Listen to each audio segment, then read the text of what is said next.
Jason. All right, so how do you deal with a bad boss? If you think you had a bad boss, you're not alone. Bamboo HR recently conducted a survey of 1,000 workers and found that 44% said that a boss has been the primary reason they have left a job, with the #1 characteristic being their management style. So what do you do if you have a bad boss? Lynda McNutt, CEO and executive coach of Cortex Leadership Consulting, is here to give us some tips on how to deal with one. All right, that's a hot topic and certainly not one that many people can say they can't relate to. Yeah, because at some point in time, someone has dealt with a bad boss. Actually, so another research study showed that 75% of people said they work for a bad boss. So I thought that was really interesting because a lot of people, 44%, are quitting because of a bad boss, but most people are going to another bad boss. So you just jumping ship.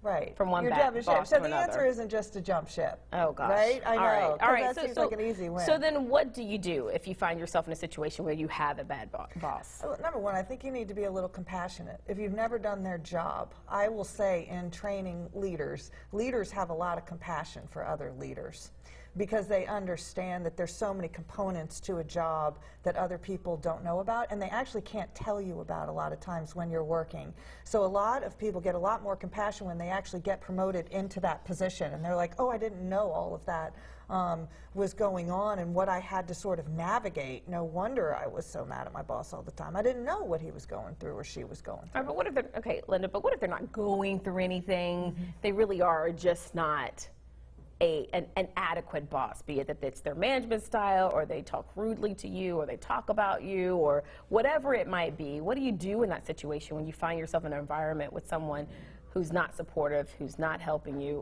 What do you do? You know, I think you need to give them a chance. So I think you need to have a conversation with them. And we've talked about sweaty conversations, and I know it's hard, but to go in there, make an appointment, be respectful, be compassionate, own your side of the fence and say, here's what I might be doing to contribute to this. You know, could we talk about some new rules of engagement to be able to get along better? Can you not send me emails at this time of night? Or maybe that doesn't bother you at all, but the way they're treating you in a meeting is. So sometimes people don't even know what they're doing that's making you upset. So at least give them a chance. Now, in some cases, people may have a boss and they may have a boss over them. At what point do you say, okay, I've done that, I've talked to that person, now I need to go over their heads? Well, I think that it's more like, do I need to bring somebody else into the conversation? So the way, you know, the positioning in your head and what you focus on makes a big difference, right? So thinking you're going over someone's head is like your side. But if you say, look, I don't have any, this isn't getting better. I'm going to need to go talk to somebody else about this. So you're saying, so inform your boss that you're going to go to their boss. It would be really nice if we could start being transparent about these things, wouldn't it? Wouldn't it be nice? I mean, maybe I'm really...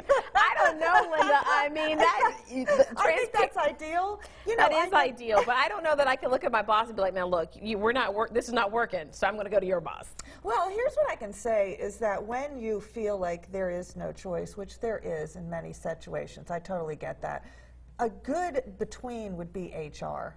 Like, I think going to your HR professional in your organization and saying, look, I'm having this problem with my boss, see what their recommendations are, see if they suggest that you go, you know, pull your HR to people, trust them to get in and make things better for you. Yeah, well, certainly the main thing is hopefully it gets better, but definitely a sticky situation you will find yourself in. Yeah. Thankfully, I don't have to worry about that right now, but there has been a point in my life that I've had a bad boss, and let's just say, karma, it comes back to you. That's right. Yes. All right, well, Lynda, thank you so much for sharing with us. If they need more information out there, is there anywhere in particular where they can go? Yeah, we're going to put a whole bunch of stuff on virginiafirst.com, so you guys will be able to see all the things that you can do. And then, you know what, articles so that your boss can learn how not to be such a bad boss. So we've even got tips for the boss you can forward to them. Perfect. Make sure you check it out on the website, livinglocalva.com. All right, thanks, Lynda.